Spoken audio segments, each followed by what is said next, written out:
नमस्कार दोस्तों, विद्यापीठ कॉमर्स में आप लोग का फिर से एक बार बहुत बहुत स्वागत है। टुडे हम लोग बातें करेंगे स्वॉट analysis. What is mean of the स्वॉट एनालिसिस। देखते हैं कि आखिर क्या है स्वॉट एनालिसिस। ध्यान दीजिए कि जो ये स्वॉट एनालिसिस है, ये किसी कंपनी में किसी व्यवसाय को अगर आप चला रहे हैं, कोई दुकान चला रहे हैं, उसमें ये बहुत ही इम्पोर्टेंट रोल प्ले करता है। तो अगर आप कोई भी बिजनेस कर रहे हैं, कोई भी ऐसा व्यवसाय कर रहे हैं, तो उसमें आपको स्वॉट एनालिसिस करना ही पड़ता है। और हाँ, अगर आप कर रहे हैं उसको, अगर आपको सक्सेस होना है तो वीडियो आपके लिए, आप ज़रूर देखिए, ठीक है। और इसके पहले अगर आपने मेरे वीडियो को, मेरे चैनल को लाइक और सब्सक्राइब नहीं किया है तो प्लीज़ पहले वीडियो को लाइक करिए, देन सब्सक्राइब कीजिए और शेयर के बटन पर क्लिक करके तुरंत सभी लोगों को शेयर कर दीजिए। चलते हैं तुरंत हम अपनी क्लास पे, ठीक है क्या स्वॉट एनालिसिस। स्वॉट एनालिसिस 4 वर्ड से मिलकर बना हुआ है। SWONT। यस फॉर स्ट्रेंथ होता है, W फॉर होता है वीकनेस, और O फॉर होता है अपॉर्चुनिटीज, और T फॉर होता है थ्रेट्स। हाँ, ध्यान देते हैं। ये स्वॉट एनालिसिस होता है, ये 4 वर्डों से, इन 4 strength, weakness, opportunities and threats, इन चारों का मिला हुआ रूप है। यानी कि इन चारों का एनालिसिस करना ही क्या कहलाता है, स्वॉट एनालिसिस। अब ध्यान देते हैं, स्वॉट एनालिसिस में 2 पार्ट्स पाए जाते हैं। सबसे पहला कि एक होता है आप इंटरनल एनालिसिस करिए। सबसे पहले आप इंटरनल एनालिसिस करिए, देन बोलता है स्वॉट एनालिसिस की आप एक्सटर्नल एनालिसिस करिए, ठीक।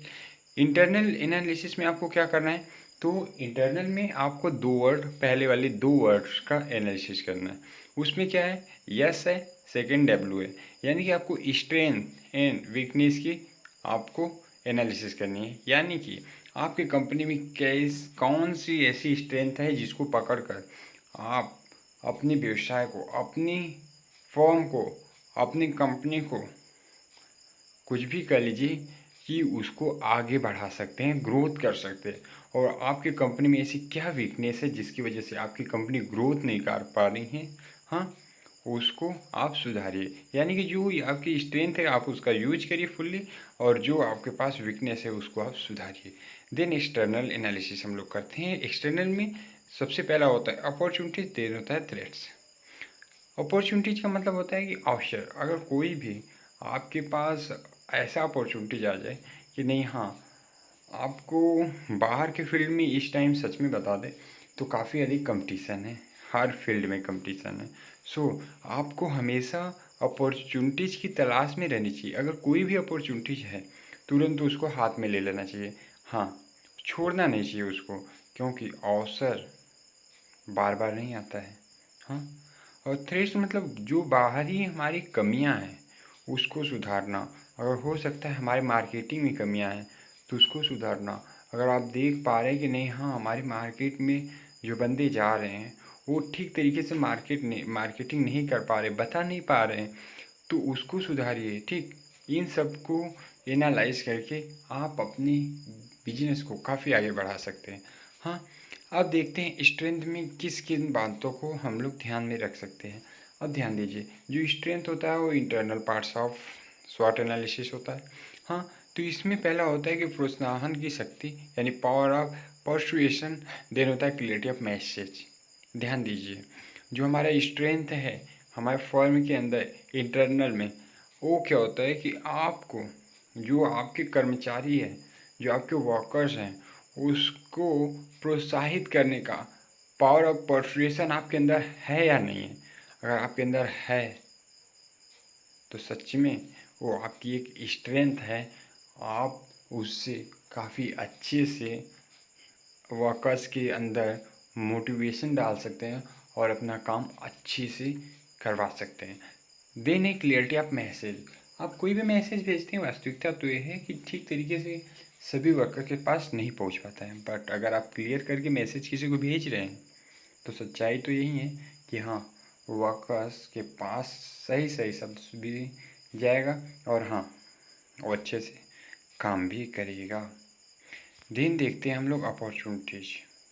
अपॉर्चुनिटीज़ क्या है, जैसा कि हम लोग देखें कि अपॉर्चुनिटी जो है एक्सटर्नल पार्ट्स है, हाँ, अपॉर्चुनिटीज़ में दो है, नेगोटिएशन एंड परसुएशन। सबसे पहला है कि नेगोटिएशन क्या होता है, what is mean of the negotiation, यानी कि वार्तालाप, यानी बातचीत करना, यानी कम्युनिकेशन करना। यानी कि सबसे सिंपल लैंग्वेज में हम बोले तो आपकी एक्सटर्नल यानी कि बाहरी क्षेत्र में, एक्सटर्नल एरियाज में कैसे कम्युनिकेशन कैसी है आपकी।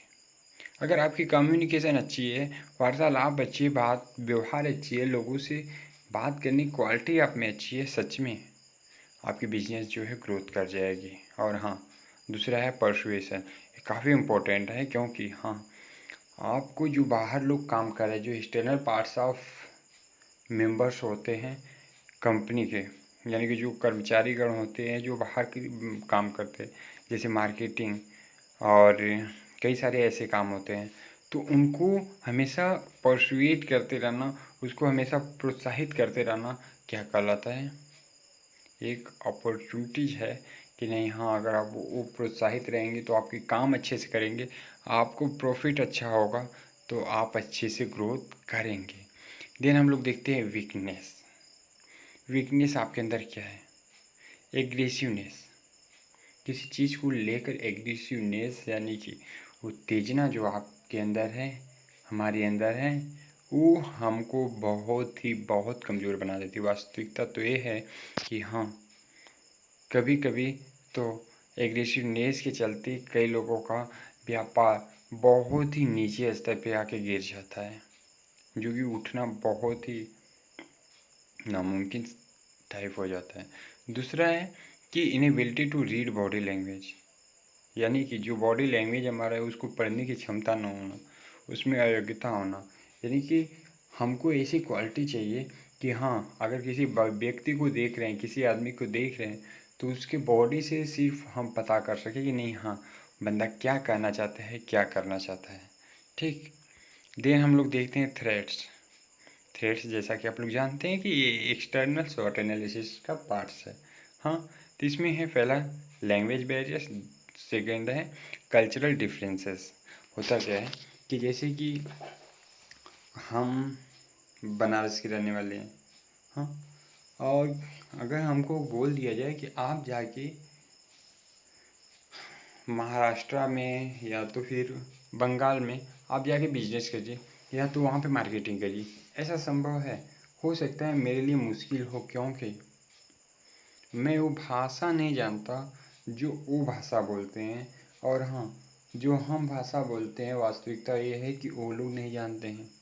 तो इसमें क्या है, बैरियर्स आएंगे। हाँ, अगर बैरियर्स आएंगे तो कैसे, जब कम्युनिकेशन ही इफ़ेक्टिव नहीं रहेगा, तो फिर उसके बाद हमारा जो व्यवसाय है, जो हमारा बिजनेस है, वो कैसे ग्रोथ कर पाएगा। हाँ, आप लोग समझ पा रहे होंगे।